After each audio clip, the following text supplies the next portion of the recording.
All right, welcome back to Modern Mondays. We have round 3 for you.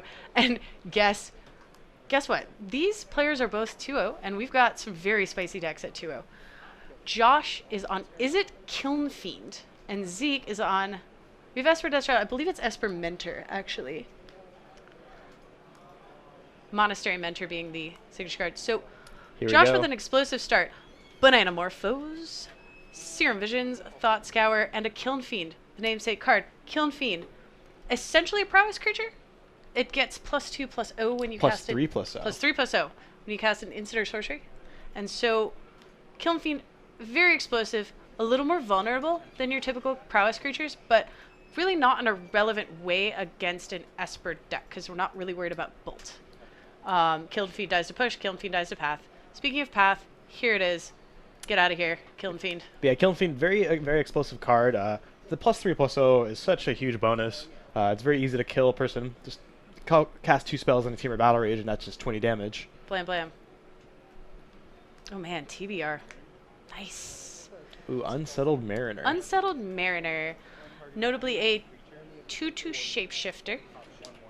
Yes, his ability, anytime a spell or ability targets a creature Zeke controls or a permanent Zeke controls or Zeke himself, there is a triggered ability that will counter that spell or ability unless Josh pays 1.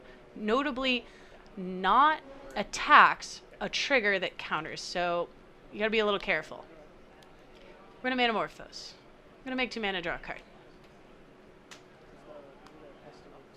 Cast and opt. Look at our options. Not that one. Maybe this one. Ooh, is that a maximize velocity in Josh's hand? Pew pew! I'm gonna go hasty time. We're gonna bolt that. Trigger? No trigger. Okay, we had an extra one off the Banana Morphos. So lots of spells into Terramander, not a bad start. Yeah, Terramander here, I believe it ups for 2 at this point, which is pretty great. Yes. Suddenly a 5/5 flyer, not bad. Goes over Monastery Mentor if we are going to see it. Serum Visions. Draw card. Scry 2. And Terramander, definitely an interesting card. I remember when the card was spoiled, people were wondering how good the card would be in Modern. It's seen a little bit of play here and there, but it looks very much at home in this deck, which is very easily able to make it a 5/5 for just 2 mana. Very quickly. Even 1 if he had 1 more spell. Okay, we are going to collective... Ooh. Oh, that's vicious. Yeah, so... Very spell-heavy deck. Oh, going to take a Finale, I assume. Yeah, generally speaking, against the Esper decks, you don't have to worry as much about the toughness-boosting creatures. So you're not really... Or, excuse me, the toughness-reducing effects, like Lightning Bolt. Toughness-sensitive removal. Yeah. That's what I was trying to say. So usually you're not punished for running out the Terramander without being able to instantly make it a 5/5. But it looks like, unfortunately for Josh here, that Zeke had the perfect counter. Yeah, Collective Brutality, not that common as a main deck card. But here we got the gotcha moment. Spell-sensitive deck, ripping that Finale is absolutely brutal, and killing the Terramander for the low cost of 1 Serum Visions and a Collective Brutality. I would take that trade any day. Monastery Mentor, the namesake. Monastery Mentor, rather gross. Okay, we're going to bolt the Monastery Mentor. Wise decision. Get out of here. Yeah, the card does some pretty nasty things if it lives. Yeah, it's an avalanche of horror. Crackling Drake will be pretty good here. Yeah, Crackling Drake, another card that has seen some Modern play. Used to see some play in Arclight Phoenix. Rip. Would be very good with, 10 spells in your graveyard, such as this situation. Arclight Phoenix. Now just a 3/2 haste for 4. Flying. It's got flying. It sure does. Okay, we've got a JVP for more potential telepaths unbound. We are ready to flip, too. As soon as JVP loots, we're flipping. But it looks like Josh has another copy of Lightning Bolt in hand. Blam. Ooh, Thing in the Ice and Kiln Fiend. Yeah. These style decks typically also run Thing in the Ice because you cast so many spells that it's not a problem at all to flip it. Yeah, Thing in the Ice very powerful alongside Metamorphose and a million cantrips. Izzet spell shells have taken on a lot of forms in the course of Modern. Really, Izzet Phoenix was an Izzet spells deck. just utilizing Faithless Looting and Arclight Phoenix as part of its primary threat package. This may be where the deck's going. I don't know if it has the gas because Kiln Fiend is so fragile, but it's really cool to see it happening. Bolt JVP. Get gone, baby Jace. Here we go. Kiln Fiend. You got another answer? Crackling Drake would be excellent here. Yeah, Crackling Drake is one of the best possible cards I could think of here. Snap, crackle, pop. Rice Krispies. The second Kiln Fiend. And this has really been an interesting game with lots of back and forth. Typically speaking, Kiln Fiend decks in the past have been very all-in and not happy to see lots of disruption. But we can see that Josh has been rolling with the punches and just presenting threat after threat that each one Zeke has to deal with. Yeah, and he is running a ton of cantrips. So he may be threat light, but he can dig pretty well. Yeah, we've seen him churn through a ton of cards this game. We've also seen it answer all of Zeke's threats. Speaking of a deck that it seems to be fairly threat light. Definitely true. I imagine the Esper Mentor deck more of a mid-range deck, but presenting Monastery Mentor, JVP, not seeing a ton of pressure. LC Knight Rider, Stubborn Denial plus Kiln Fiend is a combination. And in fact, I love the fact that you could... Ooh, another Monastery Mentor. We're going to snap on Earth Monastery Mentor, previously cycled, I believe. Oh my god. So, and I definitely like the sequencing here from Zeke. That was very precise of him to do things in that order. Otherwise, playing the Unearth first might have exposed him to a removal spell. Yes. Very heads up. Looks like Josh is able to scry the fourth Lightning Bolt to the top, but it might just be too late. Well, Thing in the Ice will take care of some Mentor tokens should there be any, but I believe Zeke is hellbent, so we're probably not going to see a lot of Mentor triggers. Monastery Mentor, when you cast a non-creature spell, create a 1/1 monk token with prowess, which is, I'm going to be honest, he has prowess, the tokens have prowess. It's a little gross. Unearth, trigger, Unsettled Mariner. Unearth quite good here. Yes. Tax your bolt. I'm wondering what the thinking is here. I think the thinking is that it's going to be much harder to flip Thing in the Ice off of spells like Lightning Bolt if they are getting taxed. That is true. I think the late game value of Jace might be decent as well.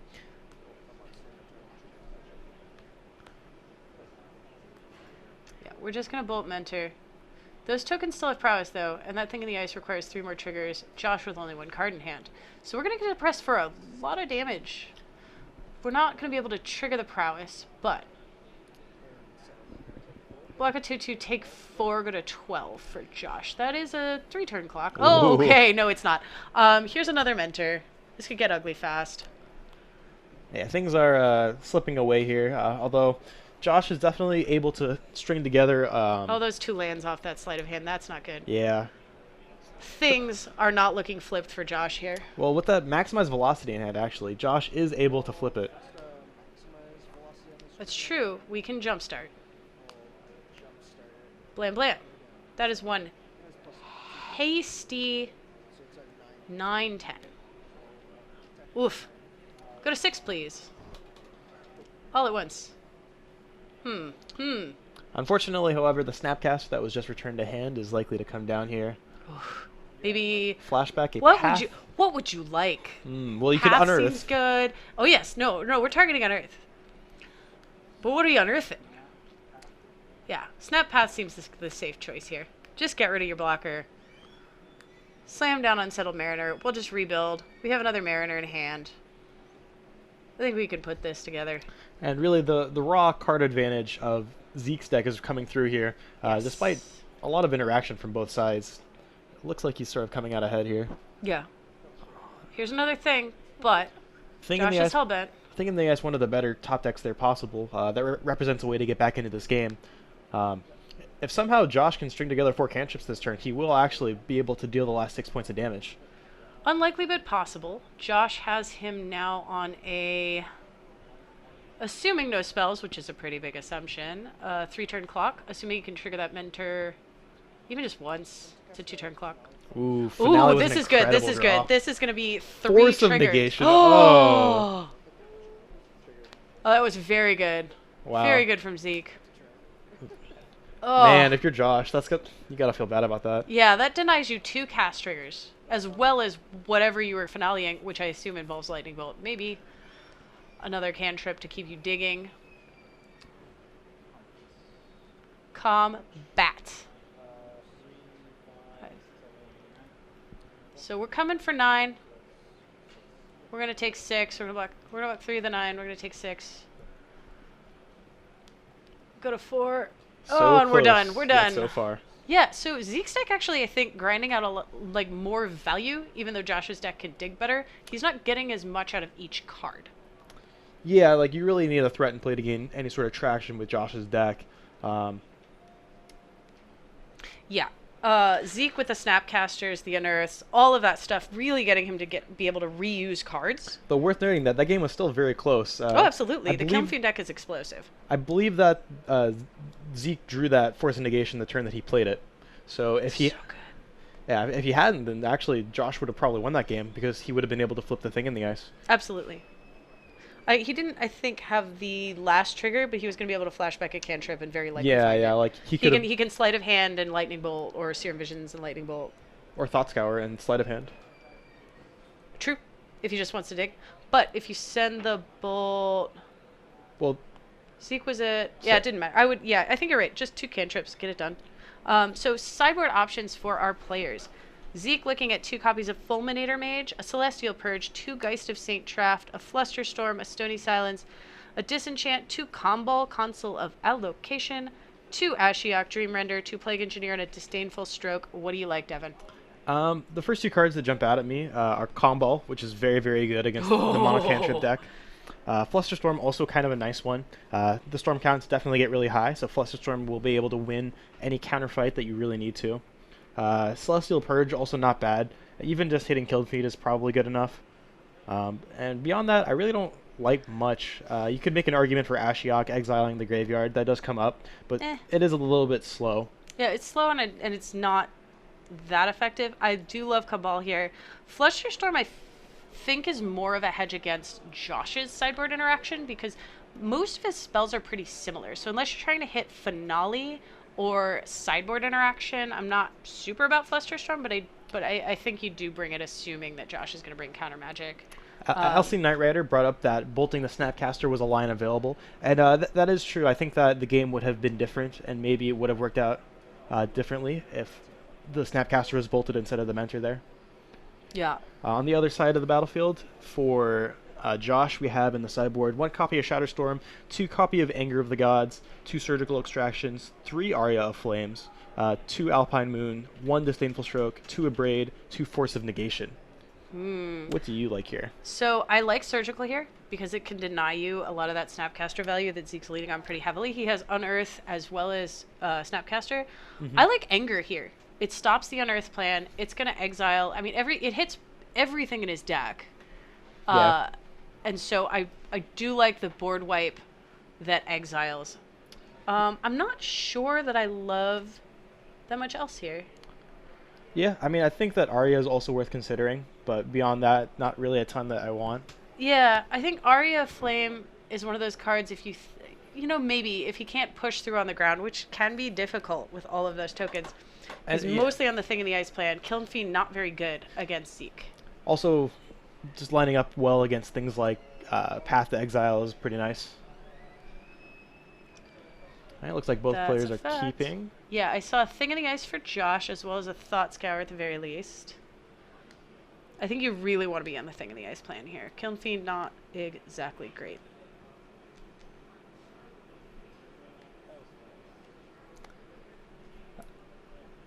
In the event, so Elsie Knight Rider says that in the event that Finale resolved, you would probably have to Lightning Bolt the Snapcaster in order to not let him flash it back in and block. Which is also true. So that turn would have been a lot more interesting if not for the Force. Would have had actually some decisions to make as to what you target. Force just got it done though. Force of negation. Quite good. Zeke gonna take a mulligan here.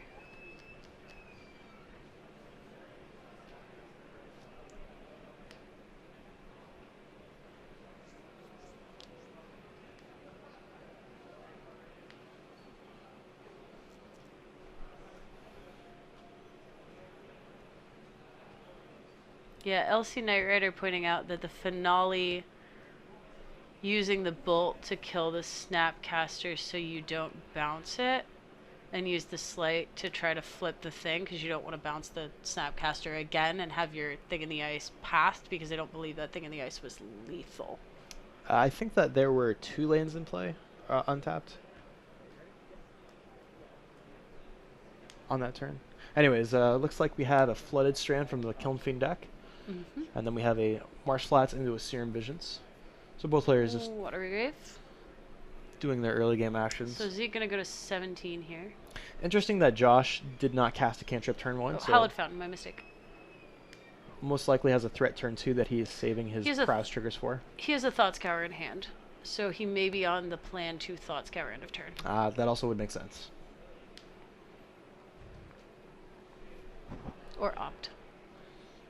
He's got lots of options. You're not wrong.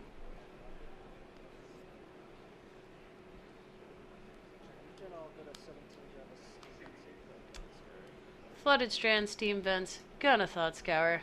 Here we go.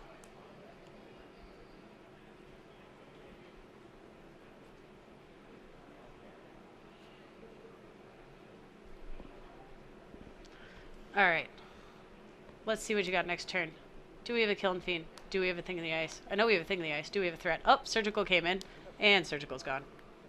Stubborn Denial, also another interesting one. As mentioned earlier, works very well with Kiln Fiend. Even if you haven't triggered the Kiln Fiend at all that turn, the Kiln Fiend trigger will always resolve first, making it a 4-power creature. Yep.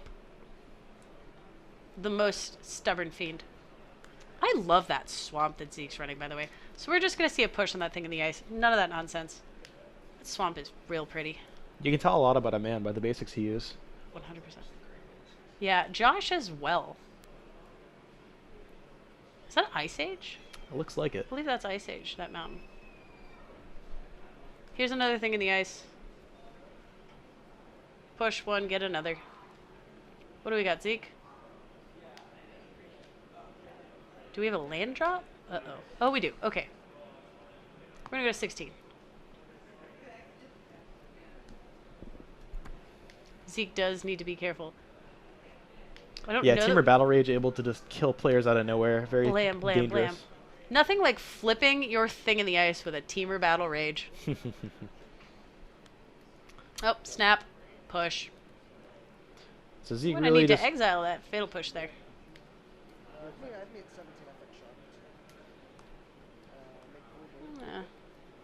Maybe give that a little poke. I'll be right back.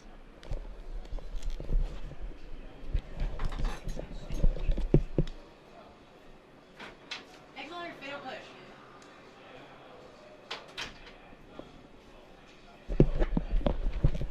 Game state repaired. Oh, we're cantripping. Surprise. Who would have guessed? Alright, let's find a threat here. So we can get some extra value off them spells. Unfortunately, the cantrip's not nearly as impactful without a Thing in the Ice in play. Well, we found another one. But we are stuck on 2 lands, so we're going to have oh, yep. Hoo. That's a beating. It's going to be very hard. So we're about to find out whether or not Josh has a Lightning Bolt in hand. He does. But he's not going to be able to cast Thing... He doesn't have the land, I assume, so he's not going to be able to cast Thing in the Ice, Bolt, Comball, and also get a trigger. But he does have a land in hand. Oh, looks like he does, yeah. Okay.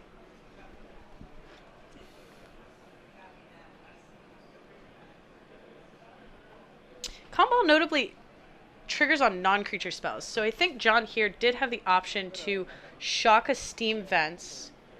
Oh, he wants to go for Terramander here, which can immediately adapt, which is pretty great. Okay, I believe in this line now. But he did also have the option of Thing in the Ice, Bolt, get a trigger. Yeah, so definitely two different lines you could have taken there. Yeah. It's not clear which is better. There's pros and cons to both. Yeah, we may find out what the idea was with the Pteramander. It may be just to fly over and try to pressure Zeke. Though I'm a little scared of trying to pressure Zeke now that I see a Monastery Mentor. With Josh at 11 and Zeke at 18, that's a scary race. We will be seeing the adaptability come over here. Here we go.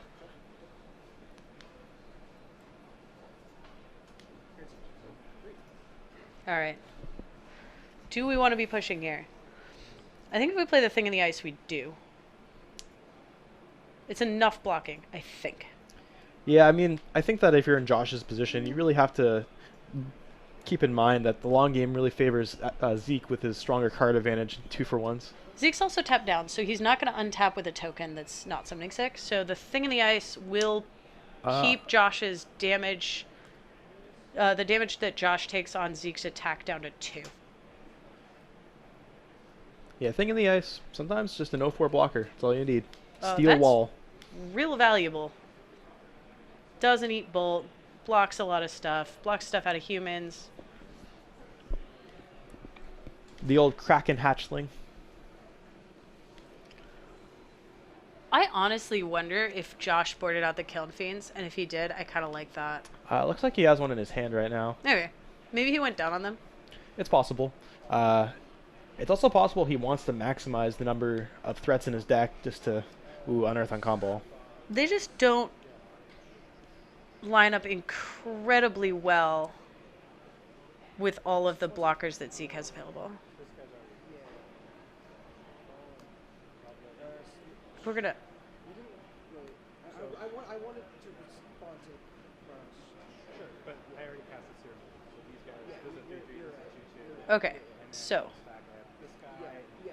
so we're gonna cast Unearth, target Comball, get a Mentor token, response, target Snapcaster with Lava Dart. Comball comes back into play. Mentor triggers resolved. So we just have Mentor available.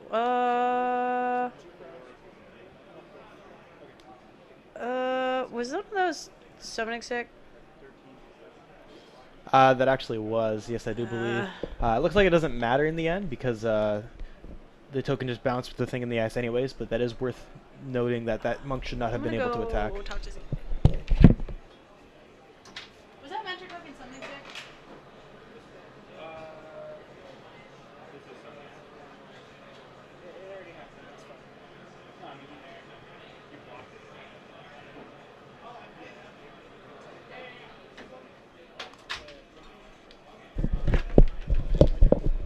Players confirming that token was indeed something sick. And it looks like Josh is hitting on the brakes here. With this combo in play, every single life point now suddenly matters. And if he takes another hit or two, then suddenly he might find himself locked out of casting spells. Yeah, if he's going to get there, it's going to be on the back of this Pteramander. Or rather, on the wings of the Pteramander. Unearth, target Snapcaster Mage. Oh my god, here's the value train. Gross. Unearth, Snapcaster. What are we going to do? Maybe Unearth? target it on Earth? Target Serum Visions. We don't have any other targets for Unearth. We have literally put everything in the graveyard back onto the battlefield. Snapcasters already died. Comballs already died. Nothing stays dead. Nothing stays dead. What a nightmare. Yeah, things looking pretty bad for Josh here. Yeah, Thing not looking very good. Yeah, it's looking rather difficult to flip, I'd say. Although worth noting that, well, actually, we have 2 prowess triggers here, so this we're really looking at... This really all just depends on if Zeke found a removal spell with that Serum Visions or not. Because flipping Thing in the Ice might actually just be able to swing the game back in Josh's favor. Flipping Thing in the Ice is going to be astronomically difficult. This attack... Can he attack? Okay, he's not going to attack. I don't think... Yeah, he doesn't get a lot of value out of that. But Josh needs to kill the Comball, or that Thing in the Ice will never flip. Well, Josh has exactly enough life to be able to flip it and stay at 1. But his attack isn't lethal. Everything Zeke has to come back down. Actually, Kiln Fiend's a horror. Kiln Fiend is a horror. Look at that. It almost never comes up. But it looks like Josh is choosing not to go for it as well. He doesn't have it. I think he has some cantrips in his hand, actually. Are we gonna? Oh no. We're about to find out. He has got Lava Dart flashback. Oh, he's got it. Because he's got Lava Dart and 2 flashbacks, which is, you know, annihilation to his mana base. But if it gets it done, it gets it done. I'm surprised we're not seeing a response. Yeah, oh, wait, I what think is that? 2 Thought Scours. So we've got a lot of instants, so we're okay. Yeah, we can. Honestly, I'm in for double darting Comball to save. Oh, it looks 2 like Kiln Fiend life. is not a horror. My bad. Ah. Elemental beast. Some of your flavor text knowledge is better than your creature type knowledge. You can't see it, but I'm shaking my head right now. Wrecked.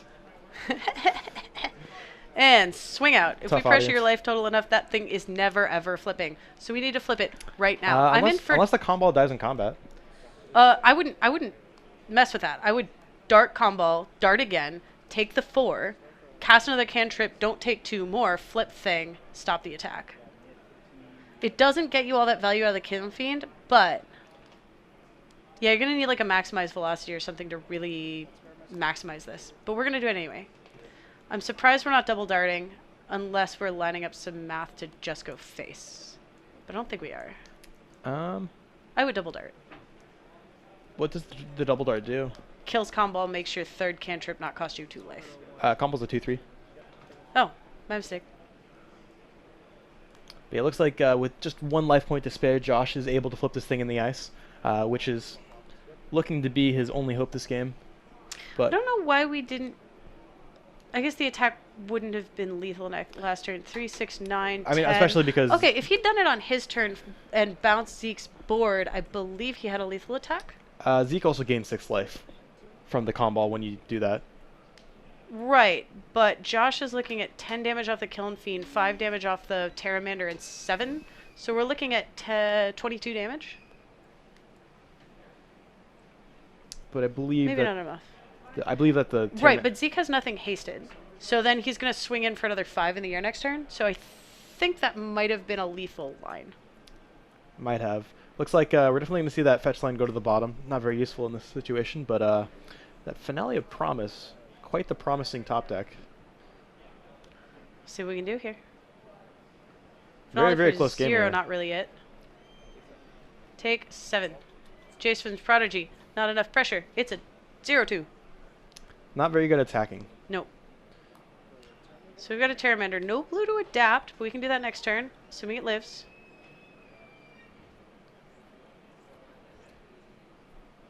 And the other unfortunate thing is this: once the Comball comes down again, that will be the end of Josh's non-creature spellcasting. We're just going to try to get there. Zeke's at 12. 3 turn clock with the Terramander. We're going to loot. We're going to discard Comball. We're going to flip. Discarding Comball likely indicates he has 1 or 2 more. Or an Unearth or a Snapcaster. Oh, Unearth, yeah. The Unearth value. is real Also, he bad. can flashback the Unearth using the Jace. Just, you know, because Infinite value. the value train does not stop here. No brakes on the value train. Off the rails.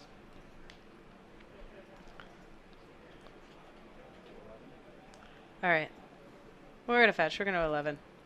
No fear. I imagine this game is over this turn. Most likely.